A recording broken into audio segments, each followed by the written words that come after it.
আগেই বলেছিলাম যে আমরা এই কোরবানির বর্জ্য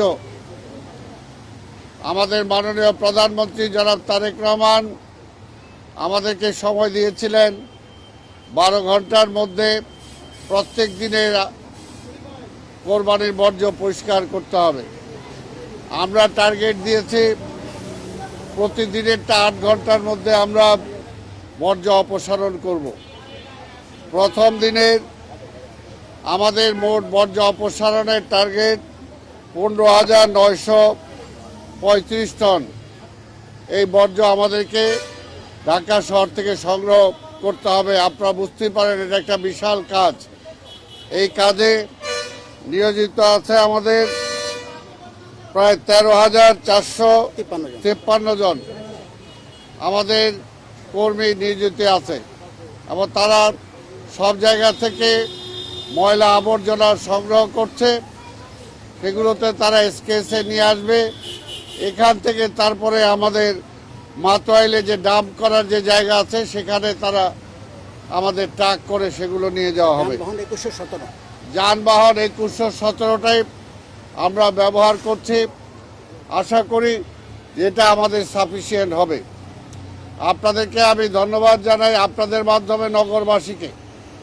আজকে পুরোপুরি না হলেও নগরের অনেক জায়গায় আমরা দেখেছি তারা যে চটের ব্যাগ আমরা দিয়েছিলাম আবার নিজেরাও চটের ব্যাগ সংগ্রহ করে অনেক জায়গায় চটের ব্যাগের মধ্যেই তারা আবর্জনা ফেলেছে।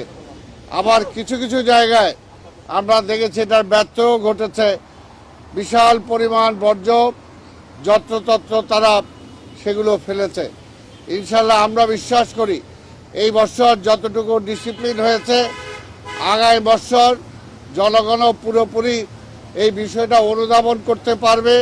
তারা কোথাও বর্জ্য এখানে সেখানে তারা ফেলবে না, এটা আমরা বিশ্বাস করি। তাই আপনাদের মাধ্যমে তাদেরকে আমরা একদিকে শুভেচ্ছা জানাই, আরেকদিকে আবার সচেতন হওয়ার জন্য অনুরোধ করব। আপনারা দেখেছেন বিভিন্ন জায়গায় আমরা বলেছি, তারপরেও তারা গরুর যে বর্জ্য সেই নাড়ি ভুঁড়িগুলো ছিঁড়ে সেগুলো গোবর ড্রেনের মধ্যে ফেলেছে।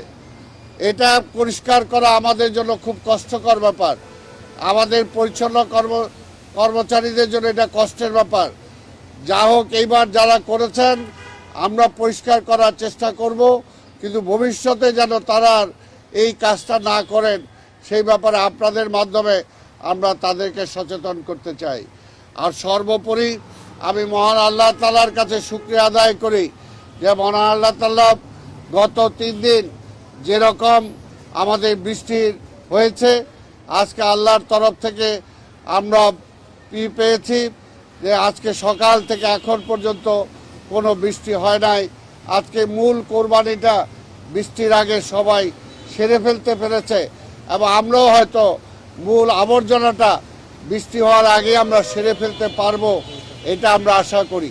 পাশাপাশি আপনাদের মাধ্যমে জানাতে চাই বা আপনাদেরকেও বলতে চাই, আমাদের কর্মীরা কাজ করছে, কিন্তু তারপরেও যদি আবার আমাদের কাজ করার পরে কোথাও কোনো আবর্জনা কোনো বাড়ি থেকে কোনো ফ্ল্যাট থেকে কোথাও যদি ফেলে যায় তাহলে তো সেটা আমাদের দোষ হবে না।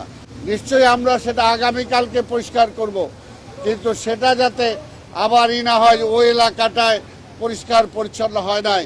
যদি বলেন তাহলে আবার এটাও বলবেন যে এই এলাকাটায় আগে একবার পরিষ্কার হয়েছে তারপরে আবার আবর্জনা ফেলেছে। এবং আমাদেরকে যদি জানানো হয়, আমাদের নগর ভবনে কন্ট্রোল রুম আছে। আপনারা শুনেছেন এর আগে আমরা বলেছি আমাদের এখানে চিফ অফিসার সহ সচিব সহ আমাদের বর্জ্যের চিফ সহ সবাই এখানে উপস্থিত আছেন। সবার ছুটি আমরা বাতিল করেছি। সবাই নগর ভবনে স্পেশালি সেখানে ডিউটি করছে। কাজে আপনারা যে কোথাও যদি কোনো খবর পান, সাংবাদিক ভাই বোনদের আমি অনুরোধ করব আপনারা যদি আমাদেরকে জানান বা যে কোনো মানুষও যদি কোথাও থেকে টেলিফোন করে আমাদেরকে জানায় তাহলে তাৎক্ষণিকভাবে আমরা সে আবর্জনা পরিষ্কার করার জন্য আমরা চেষ্টা করব।